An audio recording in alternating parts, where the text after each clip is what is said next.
Hello and welcome to our Reversing Insulin Resistance webinar. My name is Denise and I am the founder of Essential Wellness. This webinar is part of our How Not to Die Plant Strong program. Today we have 4 plant-based medical professionals who will speak on how to manage insulin resistance using a plant-based way of eating. We have Dr. Shilpa Dhoka, who is an Indian Ayurvedic doctor who is currently in Indonesia. And it is the first time that Dr. Dhoka is actually joining us.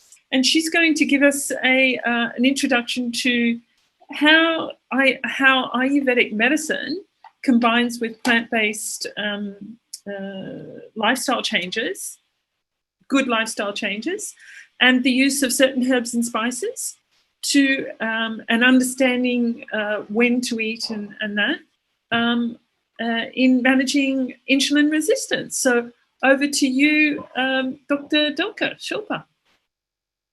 Thank you very much, Dennis. Thank you very much to take me inside this. It's really nice to see so many people interested in plant-based, and it was nice to hear. It was nice to hear from Peter, Malcolm, and Jenny. I will take this opportunity to first explain to you what is Ayurveda, and then I will go ahead with the Ayurvedic approach towards diabetes. But before this all, I would like to thank Peter, Malcolm, and Jenny because they have explained so much in details that it looks like my presentation is going to be a gist of everybody's, like all the 3 presentations. And of course, it will be a very different approach. Hope y'all can, you'll be happy to listen to it. Okay, so let's start reversing Ayurveda, reversing diabetes with Ayurveda. Okay, so first let me just talk about Ayurveda a little bit. What is Ayurveda? Ayurveda, the word it's made up of 2 different words, Ayur and Veda. Ayur means life and Veda means science. So basically Ayurveda is science of life. It tells how a person should live, how can a person have a healthy, happy life, a balance between mind, body, and soul. Then secondly, it talks about curing diseases. So the main priority, main objective of Ayurveda is to take care of healthy, to make everybody healthy. And Ayurveda, of course, gives us a holistic approach. It deals with the whole human body. It doesn't deal with one part. Because, every part of the body is connected and everything needs to be taken care together. We cannot just treat one part because automatically the causes will come back and the disease will not be sorted out. So basically, Ayurveda is famous for the holistic approach. Ayurveda is it's a very, very ancient science. It's more than say about 1000 BC. It was found in 1000 BC. We have links until that time. And it was very well when this modern science did not have all this blood tests and all the latest technology. During that time, Ayurveda came into practice where the books were written, where this was practiced and people stayed healthy. We know our ancestors have been healthy and much better. They never needed so many medications. So that is why it's important to look into what they did to remain happy and healthy. So as we go ahead, I would first explain what Ayurveda exactly is and how we go ahead with that. So in Ayurveda, we talk about 3 doshas. Our human body is made up of 3 doshas, that is Vata, Pitta, and Kapha. Vata is responsible to give the structure to our body. All our bones, hollow things in our body are because of Vata. All the metabolic activities that take place in our body, like the hormones, like the blood, like the digestion, everything is controlled by Pitta. And the structure that we have, like the solid structure, the muscles, the organs, the solid structures are because of Kapha. So each human being has all the 3 doshas. And there is a typical proportion with which each person is born. So that proportion is never same. When we say, in modern world, when we say that the genes or the chromosomes are like, no, even the twins will not share the same things. There will be some differences. This is where Ayurveda talks about that each person is born with their own proportions, and each of these proportions will have minute differences, and that's why there will be, like when two people born at the same time, staying in the same environment, but will have different issues, will have a different lifestyle, different ways of thinking. So this is what explains. Similarly, the second important part in Ayurveda is we talk about the fire of digestion. So the fire of digestion is called Agni in Ayurveda, and it is very, very important because whatever we eat is digested by the fire of digestion. This fire is important because, if this fire gets diminished for some reason, whatever we are eating is not going to be digested, and then it will produce toxins, and this is how the diseases manifest. In Ayurveda, we say that if the fire extinguishes, life finishes. So fire is very, very important. So the whole presentation, the whole talk that we're going to talk about will go around the three doshas and the Agni. That's why this is very important for us to understand. Okay, now we come to diabetes. In Ayurveda, actually speaking, there is nothing called diabetes. Ayurveda only speaks about urinary disorders, and there are like I would say that when in Ayurvedic books, in Ayurvedic literature, when we talk about diabetes, it actually says that people who, just one second, let me.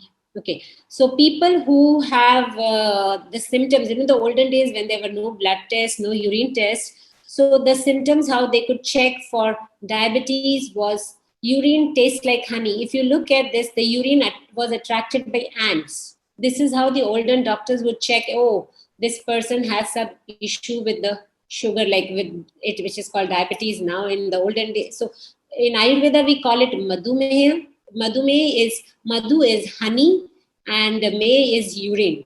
So when the urine becomes sweet like honey, that is one of the symptoms which is said. At the same time, Madhumeha is also said to be it's a defective metabolic disorder. This is again it is written in the literature, and because of the defective metabolic disorder, these are the other symptoms which we see: weight loss, tiredness, excessive thirst, blood vision, unhealing of wounds. So these are so basic thing. What we are trying to understand here is the whole thing starts because the metabolism is disturbed. So that is why. Okay, why I'm not here?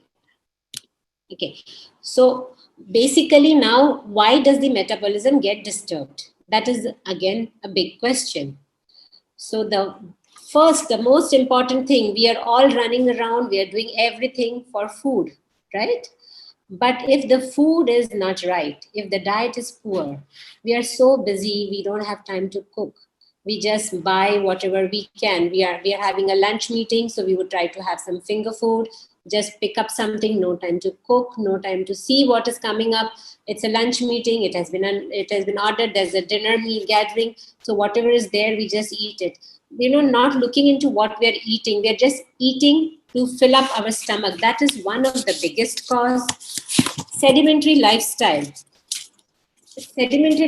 now, it's becoming day by day very, very common because of this technology, and because of online world. People want to be on social media more, and then they have more friends on the social media rather than really going out and having friends.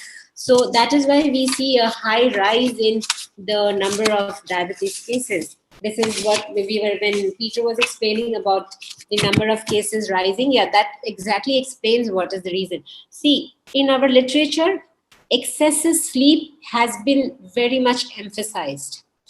People who sleep more, it's 6 hours sleep is like required, 6 to 8 hours, according to the age, according to the work, whatever a person does.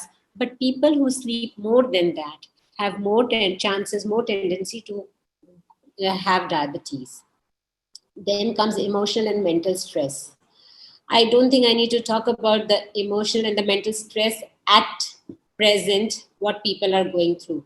You know, this world has now become a fight like fear of missing out. Everybody wants to grab every possible thing.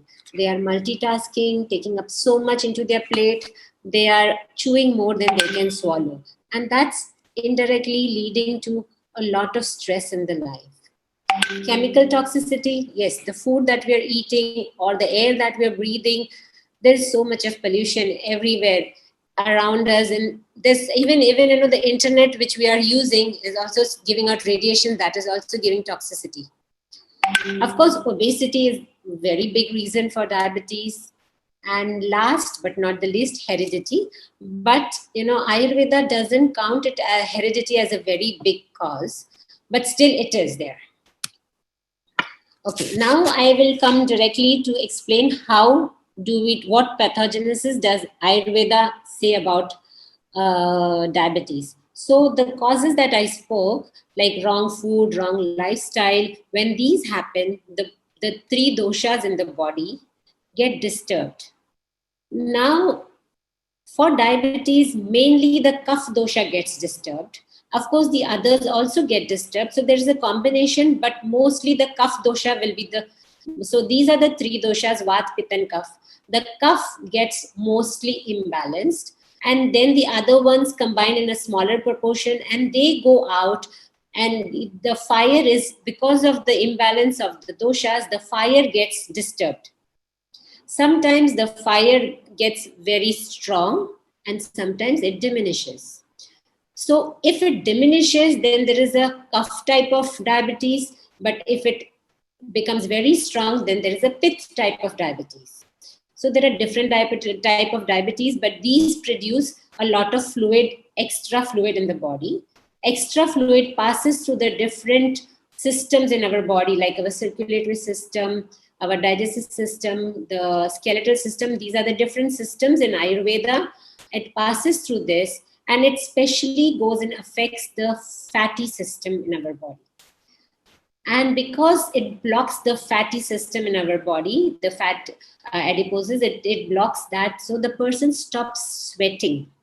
And now, because there is excessive body fluid in the body and the person stops sweating, and the body has to remove that toxins, excessive body fluid which is produced, so it goes towards so therefore it goes towards the urine, because the sweat is not there. That's why it goes to the kidney and it comes out through the urine.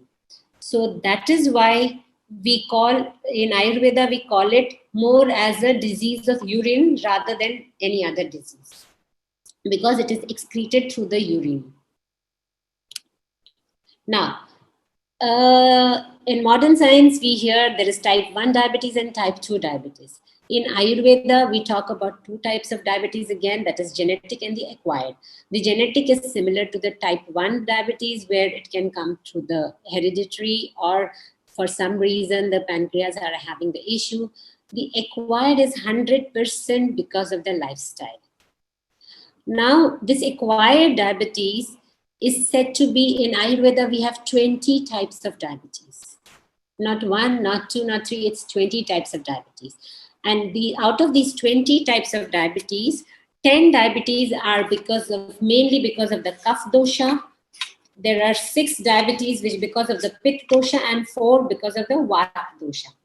Now, because there are different doshas involved in this, each dosha has its own particular job in the body, and they have some characteristics they show.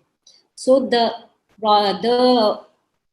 imbalance that happens, that disturbs the doshas, there will be different types symptoms seen. At the end, of course, the end would be that the sugar is high, blood sugar is high, but the symptoms or the cause that makes it will be different. So in Ayurveda, we specifically say if you give the same medicine to everybody, sometimes the patient doesn't respond. Why? Because the cause is different. So each thing has to be treated in a different way. If we give us same medicine or the same food pattern to everybody. Yes, some people will surely benefit, but not all. We have to make sure it is related to their doshas which are in imbalance. So now, what type of treatment does Ayurveda talk about? Mainly, Ayurveda talks about two types of treatments. One is denourishment and one is tissue to nourish the tissues. Okay, so let's talk about tissue denourishment. How does tissue denourishment happen? Basically, cough is the solid part of the body, and because the fats get disturbed, because the fatty body system is in trouble in this point, so the treatment is done to remove the blockage from there. And to help that, we try to denourish the body. And when we try to denourish the body, of course, exercises are very, very important therapies. Apart from exercises, we focus on fasting. See, when we look at this, if the Agni is too strong, then we have to reduce it. But that is by fasting, we have to work on it. Here we are using something called Basti. Basti is enema. We give medicated enema to clear the colon, to clear the digestive system, because once the digestive system is cleared, then only the metabolism will come back in place, and that's how the body will start digesting the sugar, the insulin will be produced, things will work out that way. So basically, we focus on improving the system which has gone on the wrong path due to the imbalance. Similarly, different specific oil massages are there. So according to the doshas, we use different oils, herbs, the oils which are made up of different herbs are prescribed for different patients. And of course, then there is oral herb treatment also, which is given. The oral herbs are the easiest for everybody, which like you don't need to go anywhere, but for the rest of the treatment, you have to go to a clinic on the regular basis, because there's a protocol, there's a whole cleansing process, and it takes minimum 3 days, 3 to 10 days. There are 21 days process. So it takes a few days. So just, so usually people or the doctors try to start with medicines, with herbs, by using the herbs, introducing the herbs in the regular life. And then from there, we go ahead. And if required, and if time permits, if the patient is ready to go and do the cleansing process, then we advise all this cleansing process. This way it becomes easier. The results are seen much faster. Okay, so from here, we really understand that diabetes is mainly a disease of lifestyle. The minute we can understand this, it will become very easy to reverse the disease. A person has to look into the lifestyle, where things are going wrong, and what changes are to be made. Once that is taken care, it's much, much easier to reverse the disease, because the root cause is already covered. So let's talk about lifestyle. Now in lifestyle, I'm going to take a look at a regular day. During a day, we start from 6 a.m. We divide the whole day into 3 doshas again. So from 6 a.m. to 10 a.m., it's a kapha time. From 10 a.m. to 2 p.m. is the pitta time. And from 2 p.m. to 6 p.m., it is vata time. And then again from 6 p.m. to 10 p.m. is kapha time. And then 10 p.m. to 2 a.m. is pitta time. And then from 2 a.m. to 6 a.m. is vata time. So why is this important? So if we look at it, when it's a kapha time, it mainly tells us about that, the body needs to be active at this time. The more you are lazy, because of the kapha, the person gets lazy. But if you are more lazy, then there will be more imbalance of kapha, and it will produce a lot of diseases. The metabolism will go slow, and then it will produce imbalance, and then it will mix up with some other doshas, and there will be issues. Similarly, when you look at the pitta time, here in the pitta time, because pitta is responsible for digestion, so this is the best time to eat the big meal. I know it said that breakfast should be the heaviest, and the lunch should be little lesser, and the dinner should be the lightest. But eat like a king breakfast should be like a king and dinner should be like a power. But in Ayurveda, no. In Ayurveda, we say the lunch should be the heaviest meal because this is the time where the body can digest it. After that comes the Vata time, when our body is like ready to rest, come back after sun. So here the dinner should be a lighter dinner. After 6 p.m., the person should start winding up. Why winding up is important? Because, slowly it's going to become the kapha time and it's relaxing time. So the mind starts, the whole day stress, everything relaxes, and the person can now focus on basically the nourishment of the body. So again, there is another concept that Ayurveda talks about is during the sunlight. When there is a bright sunlight, the body absorbs the sunlight, and that the absorption of the sunlight happens and it gets into the system. But during the lunar time, during the night time, this energy which is gone inside when we are resting, the body uses this energy to nourish all the organs, all the parts which have depleted during the day.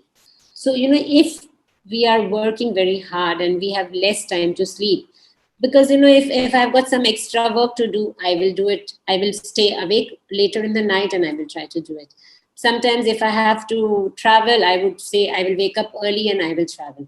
So in this way, the body doesn't get time to nourish itself, to basically the cells which are broken, then which has to come back, rejuvenate. That rejuvenation time is disturbed. Similarly, it's important to wake up in the morning because, see, even the modern science says the same thing, that after 7:30, the melatonin hormone stops being made in the body. So after that, whatever we are sleeping, we are adding too much of laziness to our body. We are adding more kapha to our body, and that is not the good kapha. So that is why it's important that we should try to wake up before 6. Even if it is 5:30, it's better. It's always good to wake up in the Vata time.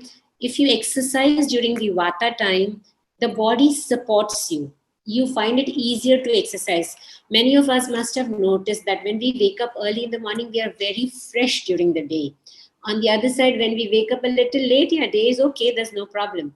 So basically, if you exercise during the Vata time, the body feels much lighter. But on the contrary, if you do exercise during the Kapha time, the body needs to put in more energy and more effort to go to to do those exercises. So that way, the energy which we could use for something else gets finished in the day, and after our exercise routine, we get so tired that we feel, oh, the whole day.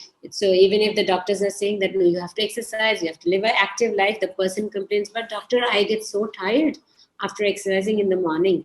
But yeah, there is the exact time. So Ayurveda says we have to exercise before 6 a.m.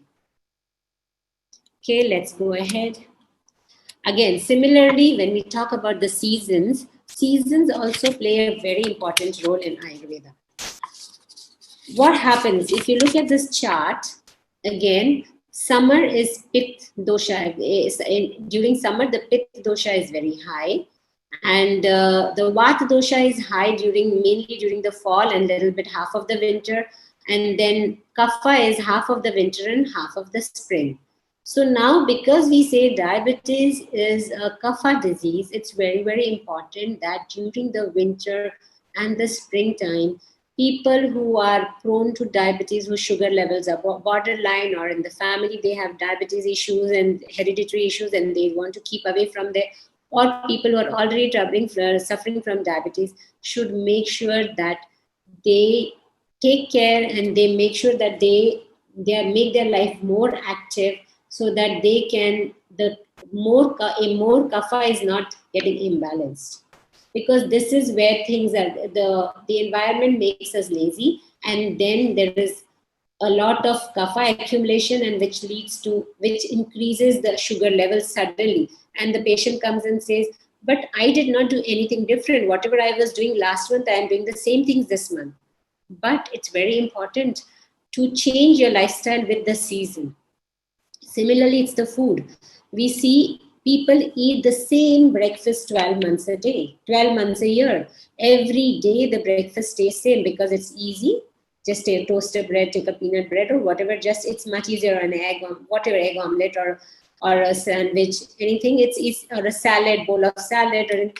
But the point is, if you do not, our body requirements are different in different season. Like when we are in winter and spring, we need more warm food.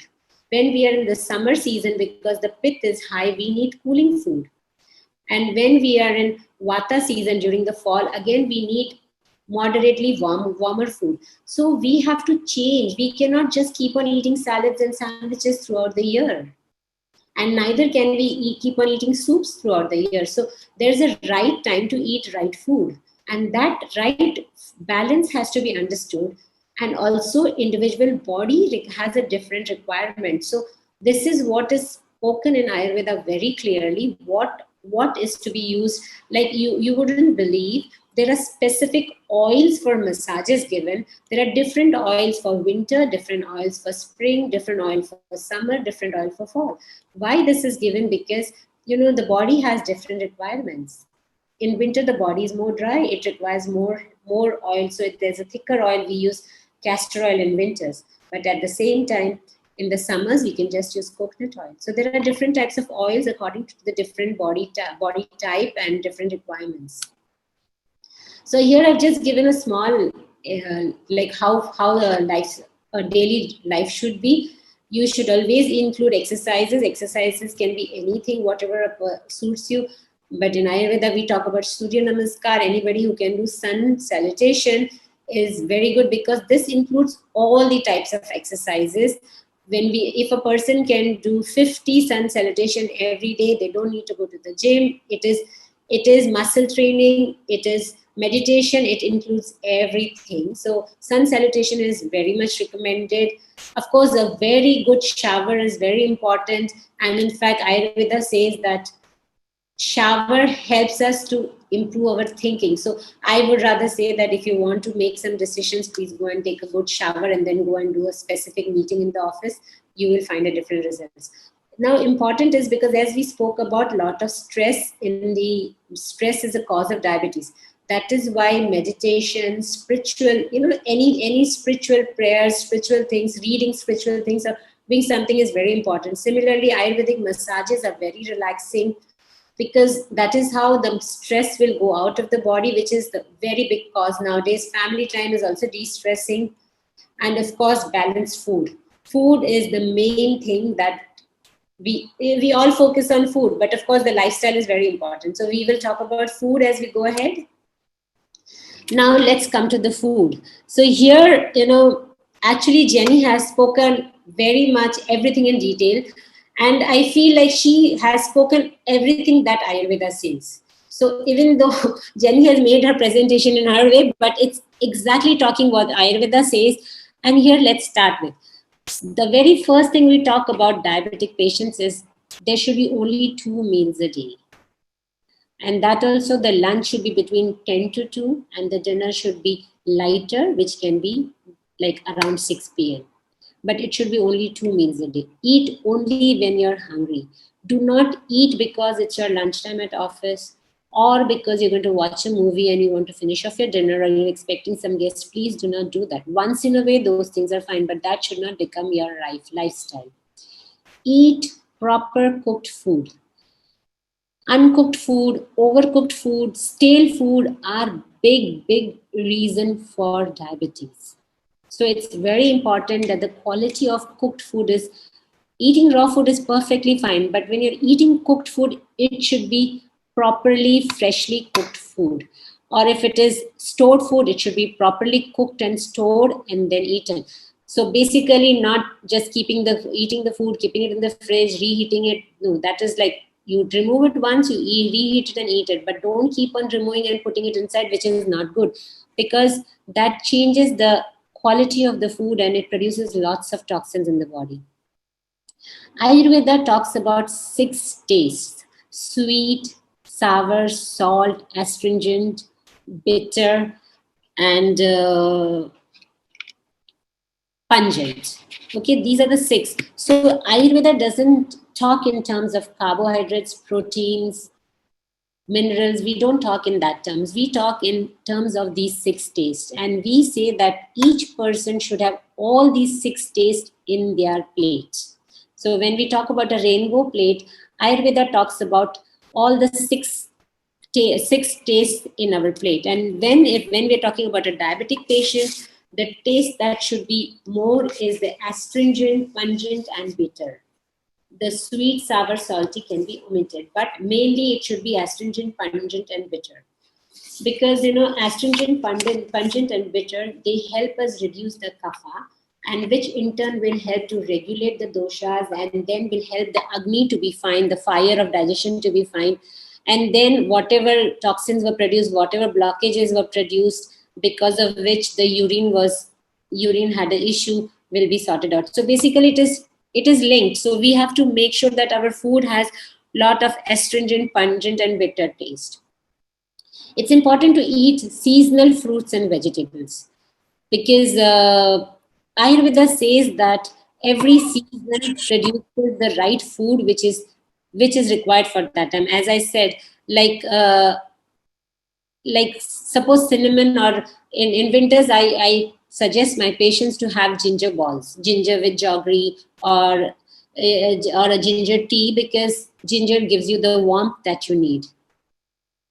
So these are the different, it's very important to use seasonal foods, vegetables, spices, whatever it is, so that we can make our food like a right medicine. Even though we are eating food, but it works as a medicine to our body. So it keeps on practically healing every minute. Take more fiber, eat whole grains, legumes, nuts and seeds, oils and fat. See, these are the things. When I say oils and fat, we talk about oil which has to be applied, and oils and fats come under nuts, seeds, avocado, all these things. But Ayurveda strictly says few things. See, yogurt is strictly Ayurveda literature speaks that yogurt is a very big cause of diabetes. And when you relate it to the present world, yogurt has become a very, very fast, like it's a superfood. People want to, it's a probiotic, and doctors also recommend it, dietitians recommend it, and it's said to be, oh, it's filling also. I had a cup of yogurt for my breakfast, or I was busy, I mixed some cereals in yogurt, and yogurt is a very big reason for diabetes. So yogurt, even the dairy products, even the meat, because meat, dairy products, these are heavy foods to be digested. And as we spoke in the starting, that diabetes is a disease which is like it happens because of metabolic disorder. Now, if there's a metabolic disorder, if the fire is not ready to digest it, and if we keep on giving these heavy food which is difficult to digest, how will the body recover? The body will not recover. So then, because of that, the insulin is not produced, and that's why the person has to start taking medications. But if we change these habits, if we reduce the intake of these heavy foods, so that is why when we say oils and fats, it specifically means that the food that you eat, the nuts, seeds that you eat, has enough oil and fat. You don't have to take extra oil and fat. As Jenny said, that you don't need to drink milk, you don't need to even drink the plant-based milk. It's not required at all. Milk is for babies, it's not for the adults. Milk is only for babies because babies are not eating. Once you have teeth and once you start eating, yes, then milk is not required. We recommend milk to patients, elderly patients who are, for some reason, who have some issues where they cannot eat, then we put them on milk diet, but not on regularly. Our body does not need the milk. So here again, so this is what exactly it is talking about, the fresh vegetables, the diabetic fruits, and these are the spices. Ayurveda specifically says there are specific spices which help to work on specific doshas. So it's important to use like turmeric, garlic, ginger, cinnamon. There are different spices. These spices help to keep the doshas in balance, and in that way we can always keep the disease away. So with this, I can give you a few remedies which I have used on my patients, and I have 100% got results. So cluster beans, I make my patients use the cluster bean powder, 1 teaspoon empty stomach every day. and within 1 month I see the sugar levels going down. Similarly, gooseberry powder and turmeric powder with warm water, yes, again, if it's taken twice a day. Again, there's another mixture that I have used on my many patients, fenugreek powder, the turmeric powder, and the white pepper. Now see, I have used these different powders on different patients according to their body type. The different body types they have, the different requirements they have, I use them. Of course, these are not the only medicines I use, but these are the simple medicines which is different herbs, I would say, which is easily available in your kitchen, which you can use and you can try it and it will really help. But of course, detailed person to person, Ayurveda talks about, so here we come, Ayurveda talks about personal therapy. Why personal therapy? Because each person has to work, each person has a different body type and a different composition of doshas. And when there is the issue, when there is an imbalance, the imbalance is not same, even though symptoms can be same, but the imbalance is not the same. When the imbalance is not the same, how can you give the same medicines or same food list? Ayurveda doesn't have a fixed list. When a patient comes, okay, this is the things to eat and this is the things to avoid. We have a separate list. We make personalized treatments. Of course, I heard Malcolm saying that it's not, but yes, for us it is. For in Ayurveda, we say that each person has, there can be two people who have similar lists, but we always feel that each person needs a separate assessment and see what suits for him or her. So that is why Ayurveda is, I would say, more of a personalized, holistic therapy, which a person should look into, and it really helps. And in my practice, I have been practicing for last 27 years, and in my practice I have seen so many cases where I have reversed it, and there were patients whose HbA1c was high up to 14 and it has come back to 5.3, 5.4 without putting them on any metformin or any other types of conventional medicine. Also, there are people who have been taking this modern medicine, the conventional medicines, and because they have changed their lifestyle, it has reversed and now their medicines are stopped. So it is a myth if somebody says that once you start a diabetic medicine, it cannot be stopped. It's up to a person. It's the person's will what they want. If they just want to have a medicine and be happy, that's up to them. But the nature, if it gives a problem, it also gives a solution. We have to trust the nature. Thank you very much. So I would like to conclude by saying that let food be your first medicine and kitchen be your first pharmacy. Thank you very much. Thank you very much, Shilpa. That was very interesting. Very interesting to be able to see a different perspective on the treatment of diabetes or insulin resistance, but also using plant-based treatments as well. Enjoyed this video. If you would like to know more about reversing disease through using a plant-based way of eating, please either scan the QR code or send us an email. We love to help others eat healthy through eating plant-based. Ciao.